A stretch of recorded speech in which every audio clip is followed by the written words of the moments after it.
Bonjour à tous. Aujourd'hui, on se retrouve pour une vidéo qui va parler des tumeurs du foie. On va aujourd'hui essayer de parler des tumeurs bénignes et les prochaines fois, on parlera des tumeurs infectieuses et des tumeurs malignes. Avant de commencer cette vidéo, je tiens à vous dire que comme source, j'ai utilisé le Collège universitaire d'hépatogastro-entérologie et de chirurgie digestive. Dans le foie, quand on parle de tumeur, c'est le plus souvent qu'il s'agit d'un nodule de texture différente de celle du parenchyme normal. Il existe de nombreux types de tumeurs différentes. Ici, on retrouve une liste non exhaustive des tumeurs hépatiques. Il existe des tumeurs qui sont bénignes et des tumeurs malignes ou encore des tumeurs infectieuses. Par exemple, le kyste biliaire simple, c'est une tumeur bénigne. Le carcinome hépatocellulaire, c'est une tumeur maligne. Et l'abcès du foie, c'est une tumeur infectieuse. Aujourd'hui, on va parler donc des tumeurs bénignes du foie non infectieuses. Excepté lorsqu'elles sont très volumineuses ou lorsqu'elles se compliquent, ce sont des tumeurs qui ne donnent pas de manifestations cliniques, qui ne donnent pas d'anomalie des tests hépatiques et qui ne donnent pas de syndrome inflammatoire. Vous l'aurez compris, elles sont donc de découverte majoritairement fortuite, lors d'une échographie cardiaque ou lors d'un dépistage par exemple.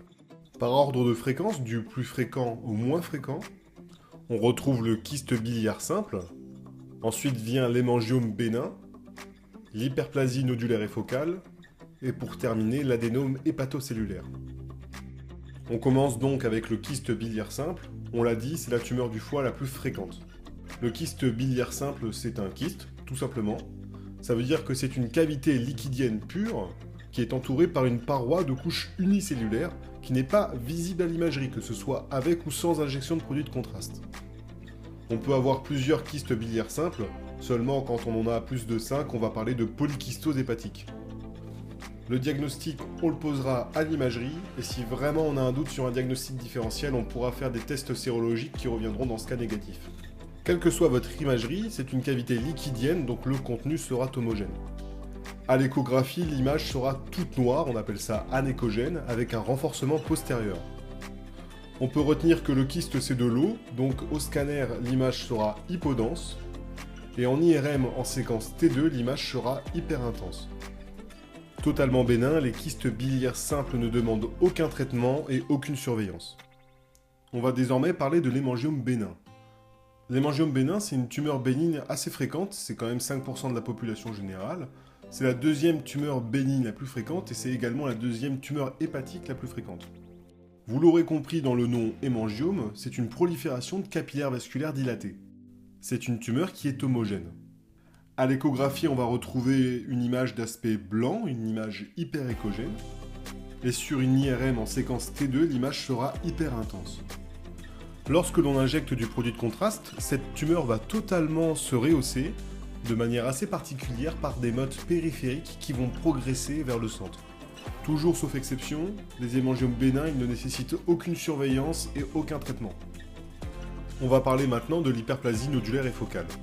Alors cette tumeur, elle est un peu moins fréquente, 1% de la population générale, c'est la troisième tumeur bénigne par ordre de fréquence. Ce qui est important de savoir, c'est que l'hyperplasie nodulaire et focale, ça correspond à une réorganisation nodulaire d'une zone du parenchyme hépatique qui reçoit uniquement du sang artériel et pas du sang portal. Ces tumeurs, elles se retrouvent principalement chez la femme en période d'activité génitale. Le diagnostic qui va se faire à l'imagerie.